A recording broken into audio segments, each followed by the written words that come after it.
So I'm sure a lot of you guys that are into gear like flashlights and knives and outdoorsy type people probably. I know you guys are probably some of you are preppers and whatnot. I don't really consider myself a prepper, but I am prepared somewhat for an emergency. And right now I am from Hobart, Indiana. We had a tornado hit pretty close by, and there is no power. But thankfully, I have a jump pack. And I did think about stuff like this when I bought this jump pack. It is from Harbor Freight. I'm not sponsored or anything by them. So far, I've been charging my phone and family members' phones with it. I am not a prepper, but I have this jump pack I bought at Harbor Freight. I am not sponsored by them in any way. And so far, I've been charging my phone with this because we have no power. I'm from Hobart, Indiana. We recently had a tornado hit nearby. We have no electricity. This Harbor Freight jump pack came in very handy, and this is one of the reasons why I bought it. I've been charging my phone with it, and family members have been charging their phones with it, thankfully. I did think about this situation when I got it, and I'm glad I got it. And honestly, I wish I would have gotten an even bigger one. And we have no water on top of that. And this is city water. This isn't a well. So if you have a well, your electricity goes out, and you don't have a generator big enough, you're definitely going to lose water. But this is city water, and we don't even have water. I had just stopped buying these 5-gallon water jugs too. And I said, it's too much of a hassle. So I got a filter for the house. And now I'm back to 5-gallon jugs of water. Temporarily, of course. But I wish I would have had some on hand at the time, because the stores are running dry. And also, the flashlights really came in handy. Cheap ones, expensive.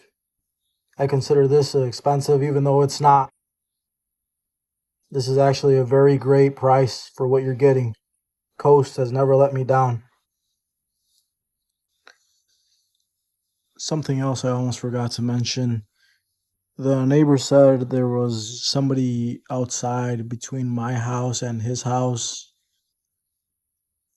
in his backyard with a flashlight, and I'm hoping it was somebody from NIPSCO Electric Company, but I highly doubt that because they have a lot of work to do, and I highly doubt it.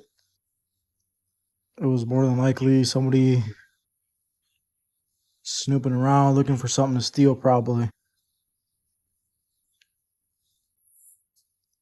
So also keep that in mind and also be prepared for stuff like that.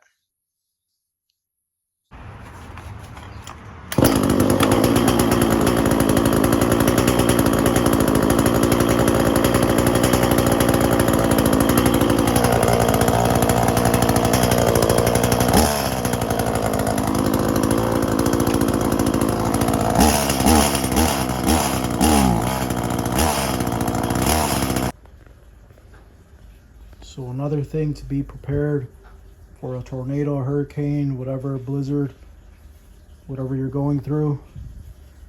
Always have plenty of water. Unfortunately, I didn't have enough water. I had to make a run. And thankfully, there was some water there. But it was starting to run pretty dry. There's a lot of people buying water. Some people have well water. And a lot of others didn't have water like myself, so they probably went out and got some, and it was starting to get pretty empty. Also have some decent way to light yourself. These are very cheap lights here. They have their own little stand. They are AA powered. Nothing crazy, nothing special. Of course, some really nice rechargeable ones where you could use like a solar panel to recharge them would be very nice in case of a serious emergency. But this is all I had, and it worked. And I have plenty of double A's.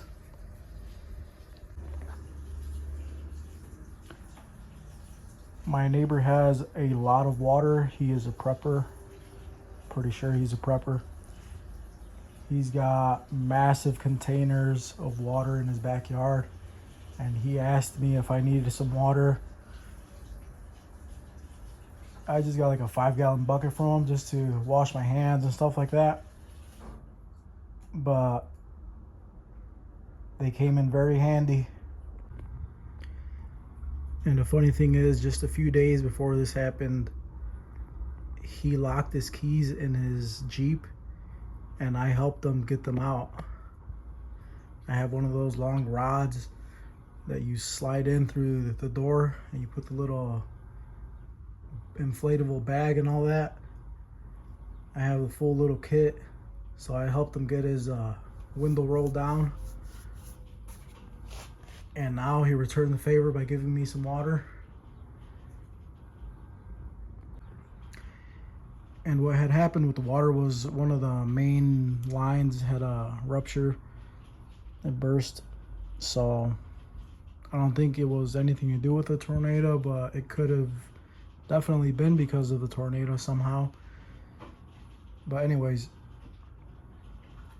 I didn't realize how important water was until you flush that toilet. You only get one flush, and then after that, you ain't got no water, you can't flush it again. So the very basic, minimal things we don't even think about every day. And I know some of the prepper guys probably thought about all of this stuff, but just the average type of guys that are into gear even more than myself. I know guys with a whole bunch of stuff, all types of toys, really expensive knives, and most of them don't have a huge like 80-gallon container of water in their backyards.